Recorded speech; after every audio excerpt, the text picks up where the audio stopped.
Aujourd'hui je vous montre mon dessin Petit Esprit Chat et en particulier comment je l'ai colorié après l'avoir dessiné avec vous en live. C'est parti! Mais Sakura, c'est Rosalis, salut! Bienvenue pour cette nouvelle vidéo time-lapse commentée, c'est ce que vous m'avez demandé comme format de vidéo. Je vous remercie d'avoir participé au sondage dans l'onglet communauté. J'avais proposé plusieurs formats de vidéos, que ce soit plus court, plus long, avec commentaires, juste avec une musique, etc. Et donc vous avez choisi en plus grand nombre le format time-lapse commenté. L'autre question subsidiaire, c'est est-ce que vous avez besoin de voir ma tête ou est-ce que je fais juste une voix off? Bon, je referai un sondage pour ça.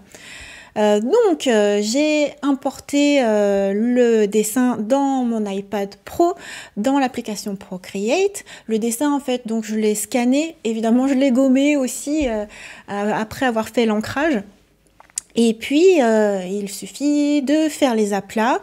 J'ai opté pour un fond qui fasse un peu psychédélique, tu vois, c'est un peu esprit yokai avec des lumières, des bulles un peu mystérieuses, mais qui ne soient pas effrayantes pour autant. On est dans les tons mauve, rose, voilà, ça reste quelque chose de très mignon.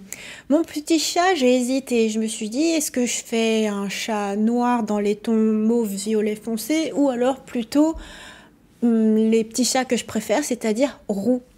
Et il se trouve que c'est aussi la chevelure que je préfère, la couleur de chevelure que je préfère. Et comme là, mon petit esprit chat a et les oreilles et les cheveux de la même couleur, c'est parti pour du orange. Pour faire le contraste, je trouve qu'il n'y a rien de plus beau que les yeux verts. Même dans la vraie vie, quand je vois les yeux verts, je suis fascinée. Tu sais, tu peux vraiment mettre plein d'étoiles dans les yeux et je trouve qu'en plus, avec la chevelure rousse, ça fait un magnifique contraste. Petite pommette bien rose, pour la rendre super à croquer, super kawaii. Déjà qu'elle a son attitude et puis sa petite posture adorable. Voilà, je voulais renforcer cet effet-là, avec aussi un petit peu de brillance au-dessus des pommettes. C'est parti ensuite pour la lumière et les ombres des cheveux. Donc là, je me suis dit que je voulais qu'elle soit particulièrement lumineuse, donc j'ai fait plusieurs rayons de lumière. Là où parfois je peux me contenter juste de quelques petites touches, là j'en ai vraiment mis beaucoup. Et j'ai pas mal forcé aussi sur l'ombrage. La lumière vient de la droite, donc l'ombre se déporte sur son côté gauche. Et voilà, comme son kimono est aussi dans les teintes orangées, je voulais que ça contraste particulièrement, donc j'ai vraiment fait des couleurs bien foncées en termes d'ombrage. Son kimono a des motifs de fleurs et le hobby a aussi une teinte orangée. En fait, je voulais tout dans les couleurs un peu rousses pour que ça rappelle son pelage.